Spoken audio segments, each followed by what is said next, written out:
'Sirai' movie ఒక deep emotional journey. ఈ movie చూస్తున్నంత సేపు మీరు స్క్రీన్ నుండి డిస్ట్రాక్ట్ అవ్వరు. అంత స్ట్రాంగ్‌గా మూవీలోకి ఇన్వాల్వ్ అయిపోతాం. స్టోరీ సింపుల్‌గా అనిపించినా దాని వెనక చాలా డీప్ మీనింగ్ ఉంది.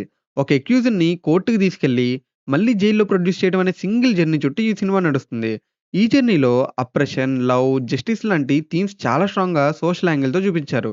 నాకు పర్సనల్‌గా ఈ మూవీలో 2 విషయాలు నచ్చాయి. ఒకటి, అధికారం అనేది సహాయపడటానికి ఉండాలి. పెత్తనం చెలాయించడానికి కాదు. రెండోది, జీవితంలో ప్రేమ వల్ల సమస్యొస్తే చాలామంది ప్రేమను వదులుకుంటారు. కానీ ప్రేమను పట్టుకున్నప్పుడే మనల్ని ప్రేమించిన వాళ్ళకి మనం వాల్యూ ఇచ్చినట్టు. యాక్టింగ్ వైస్‌గా కానిస్టేబుల్ రోల్‌లో విక్రమ్ ప్రభు యాక్టింగ్ చాలా సెటిల్‌గా ఉంది. రియలిస్టిక్‌గా ఉంటుంది. ఒక క్లీన్ కానిస్టేబుల్ ఎలా ఉండాలో పర్ఫెక్ట్‌గా చూపించారు. మెయిన్ లీడ్స్ ఇద్దరి యాక్టింగ్ గురించి ఎంత చెప్పినా తక్కువే. డైరెక్టర్ వాళ్ళ మధ్య స్టోరీని చాలా బ్యూటిఫుల్‌గా పోర్ట్రే చేశారు. ముళ్ళ మధ్య ఉన్న సీతాకోకచిలుకలా ఉంటుంది వాళ్ళ రిలేషన్‌షిప్.